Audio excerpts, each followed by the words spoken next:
एक बड़ी छोटी सी कहानी है। एक चिड़िया अपने परिवार को लेकर के उड़ती उड़ती जंगल में नदी किनारे पहुंची, जहां नदी के दोनों ओर जो है बड़े बड़े वृक्ष थे। उनकी जो टहनियां हैं वो नदी के पानी को छू रही थी, इतने बड़े बड़े वृक्ष थे।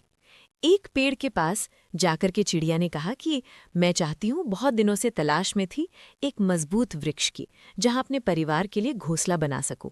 मैं चाहती हूँ कि हमारा परिवार आपके ही जो है शरण में आ जाए और हम यहीं घोंसला बनाकर रहें। क्या आप हमें अनुमति देंगे? तो उस वृक्ष ने साफ साफ मना कर दिया कि नहीं, आप यहाँ पर कोई घोंसला नहीं बना सकती।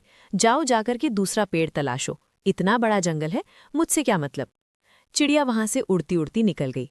उसका पूरा परिवार जो है साथ साथ उस पेड़ को भला बुरा कह रहा था कि कैसा है, बहुत अहंकारी है, ये वो बहुत सारी बातें। दूसरे पेड़ के पास जो सामने की तरफ ही था, वहां जाकर के इन्होंने अनुमति मांगी और उस वृक्ष ने खुशी खुशी उनको अनुमति दे दी। उस पेड़ पर जाकर के चिड़िया जो है अपने परिवार के साथ घोंसला बना के रहने लगे। मौसम पलटा, बरसात का मौसम आया और अब की बार थोड़ी ज्यादा ही बारिश हुई। इतनी ज्यादा बारिश कि उस नदी में बाढ़ आ गई। जो वृक्ष थे वो बहने लगे, पौधे बहने लगे, झाड़ियां बहने लगी।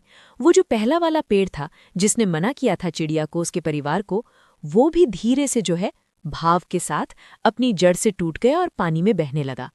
जैसे ही ये हुआ, वैसे ही चिड़िया और उसका परिवार बड़ा खुश हुआ कि देखो, उसको सुनाने लगा, पेड़ को बोला था ना कि अहंकार देखो तुम्हारा क्या हश्र हुआ है। हमें पता था कि ये दिन आएगा, तुम्हारे साथ बुरा होगा, बुरा करने वालों को बुरा ही होता है, हमें ना कहते थे ना। उस पेड़ ने पता है क्या कहा? उसने मुस्कुरा करके कहा कि अरे, इतना गुस्सा क्यों कर रहे हो? मुझे पता था कि ये जो बरसात का मौसम आएगा, अगर गलती से नदी में बाढ़ आ गई तो मेरी जड़ें कमज़ोर हो चुकी हैं, मिट्टी के साथ कट जाएंगी और मैं बह जाऊंगा। इसलिए मैं नहीं चाहता था कि मेरे साथ तुम्हारा परिवार भी बह जाए, मेरे साथ साथ तुम पर भी इतनी बड़ी विपदा आ जाए। बस तुम्हारी रक्षा करने के लिए मैंने जो है तुम्हें ना कह दिया। बहुत छोटी सी कहानी है जो ये सिखाती है कि जीवन में अगर आपको कोई ना कह रहा है, कोई आपकी बात को नहीं मान रहा है, हमारे घर के बड़े तो बड़े जो हैं उनके मन में कुछ कहने लग जाते हैं, उनके लिए बुरे विचार लाते हैं कि कैसे हैं, हमारी बात नहीं सुनते। कई बार परमात्मा के लिए भी आपके मन में वो दूरी आती है कि परमात्मा तो हमारी बात ही नहीं सुनते, हम उनको क्या बताएं, क्यों प्रार्थना करें। हो सकता है जो आप मांग रहे हो वो सही ना हो। प्रतीक्षा कीजिए, उसकी योजना कभी विफल